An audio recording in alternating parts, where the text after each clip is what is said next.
Welcome to Khan's Crop Academy. Good morning, student.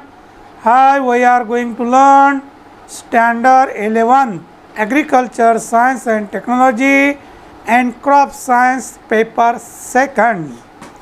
In previous lecture, explain the tillage. In previous lecture, explain the types of tillage.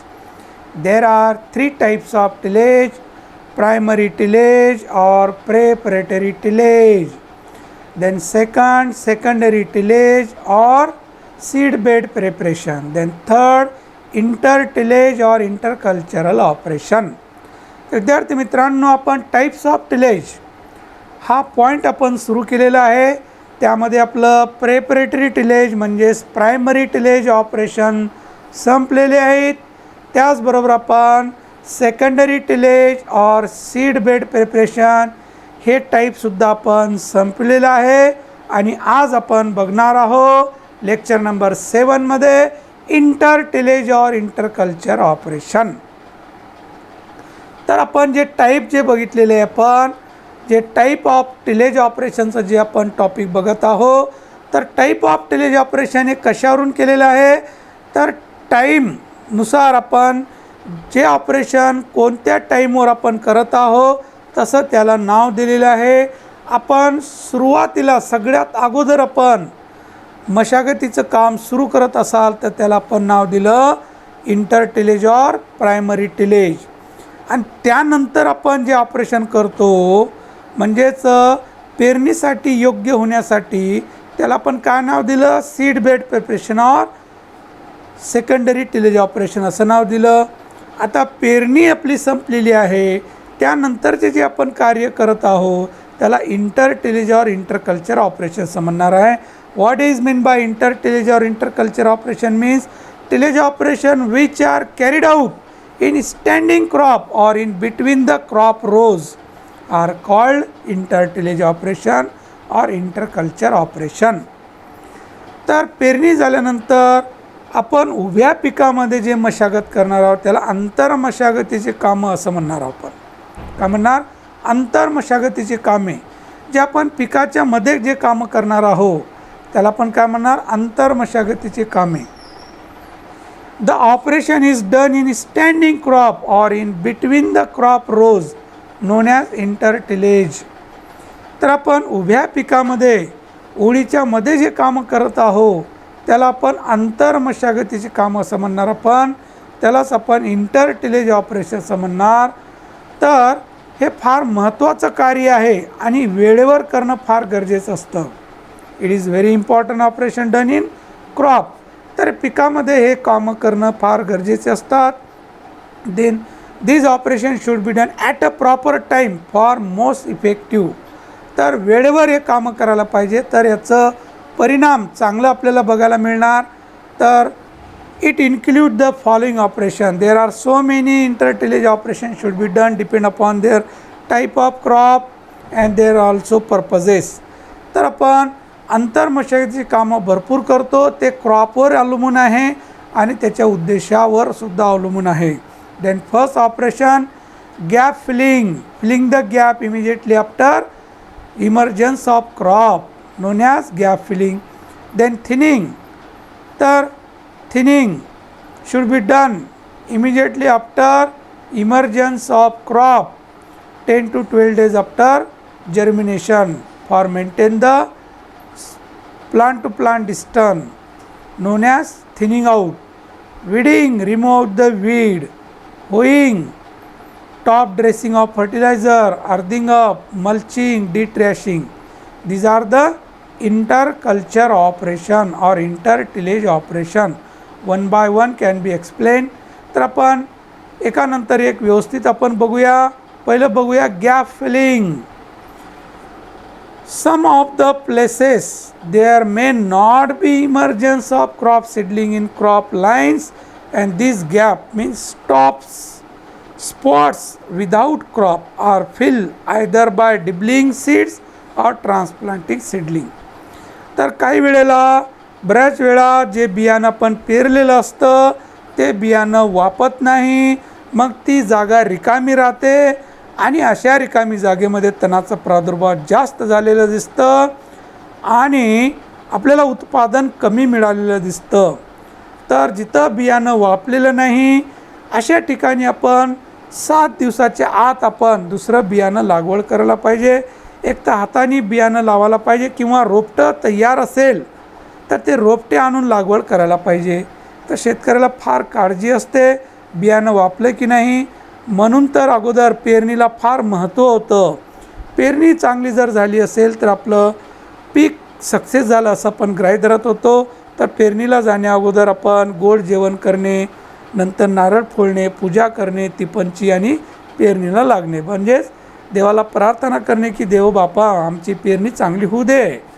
आणि पेरणी जर चांगली झाली तर एक मोठं कार्य आपलं संपलेलं असतं. आणि पेरणी भैकली म्हणजे पेरणी व्यवस्थित झाली नसेल तर दुबार पेरणी करणं हे फार अवघड असतं. यासाठी पेरणीला जाण्या अगोदर हे देवकार्य करत होते. This operation is necessary for maintaining the optimum plant population of the crop.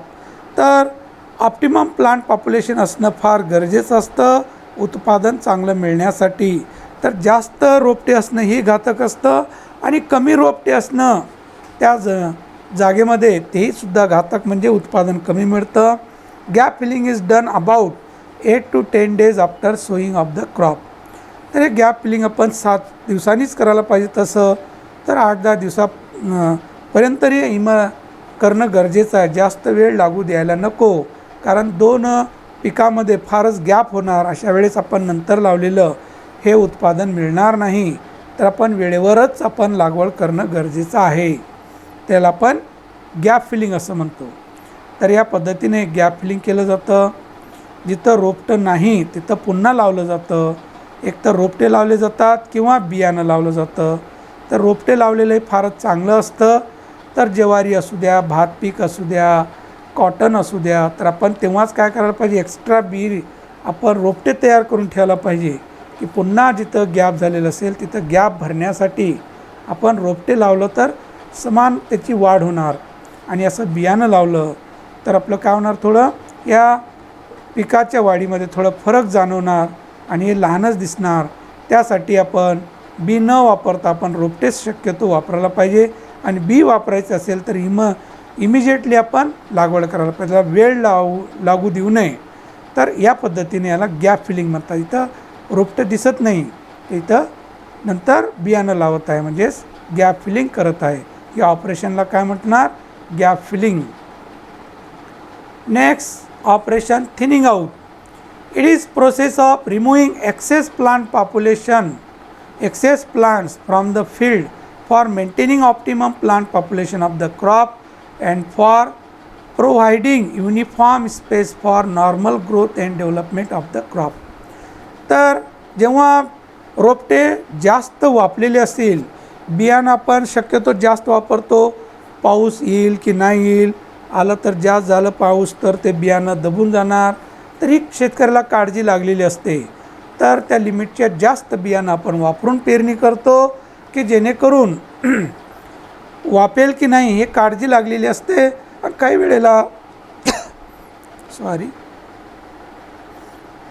वेळेला तो जेवढं बियाणं पेरेलं असतं सगळंच वापून बसतं. अशा वेळेस थिक प्लांट पॉप्युलेशन होतं.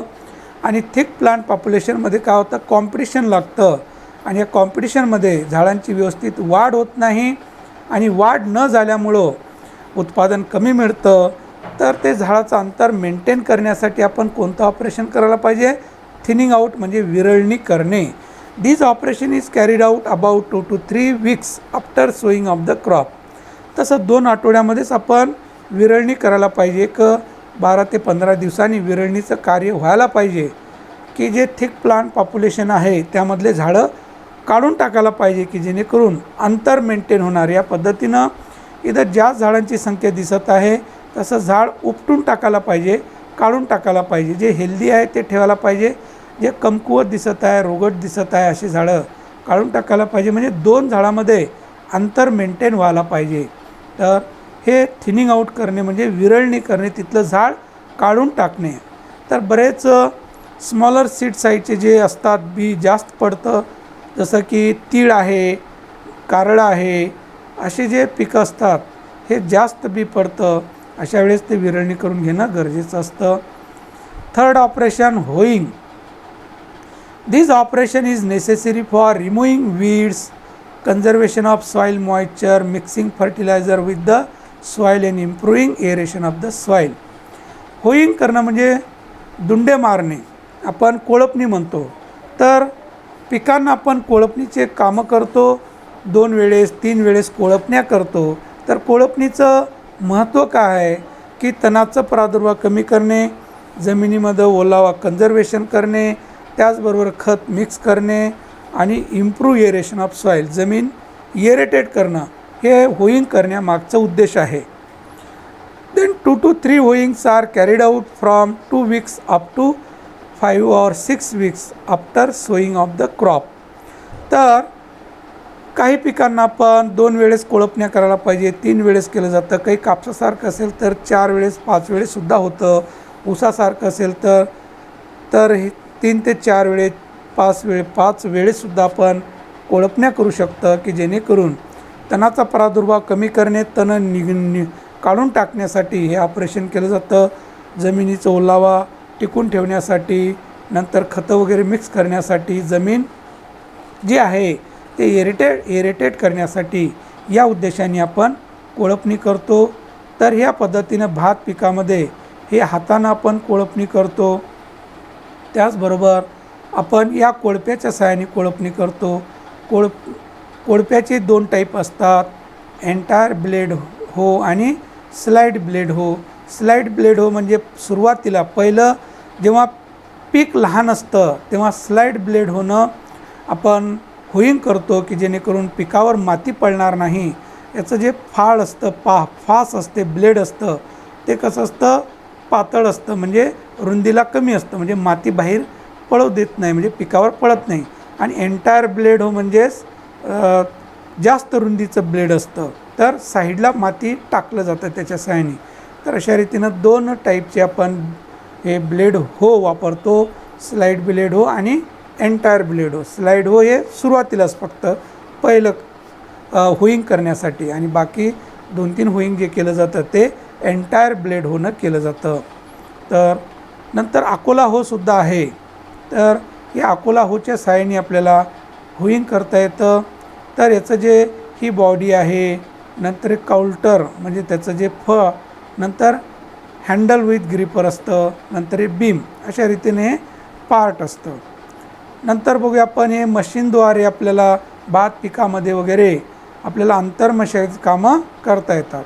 तर होईंगचे ऑपरेशन आपण मशिनीद्वारे करतो. जापनीज हो, राईस रोटरी विडर अशाद्वारे आपल्याला आंतरमशागत कामंसुद्धा करता येतात, म्हणजे होईंग करता येतं.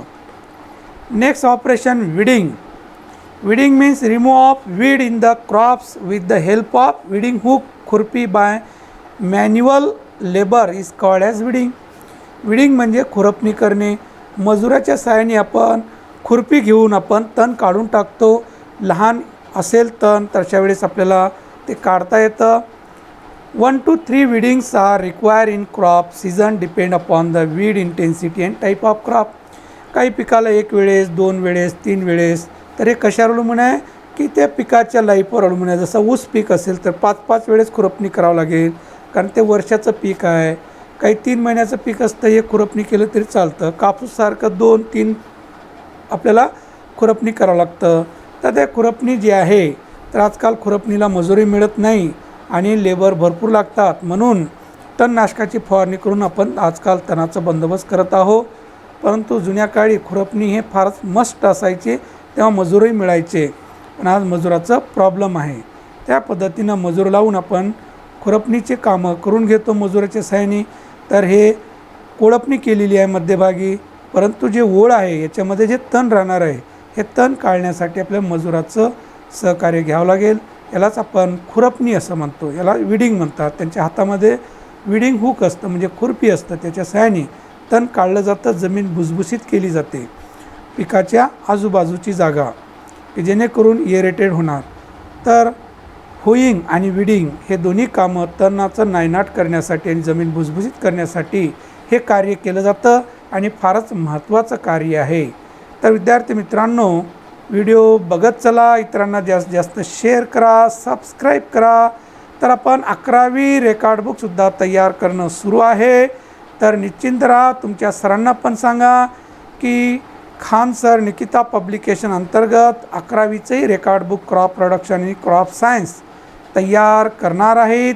तर बाकी रेकॉर्ड बुक घेण्याची आवश्यकता भासणार नाही. तर विद्यार्थी मित्रांनो, इतरांना जास्तीत जास्त शेअर करा, सबस्क्राईब करा.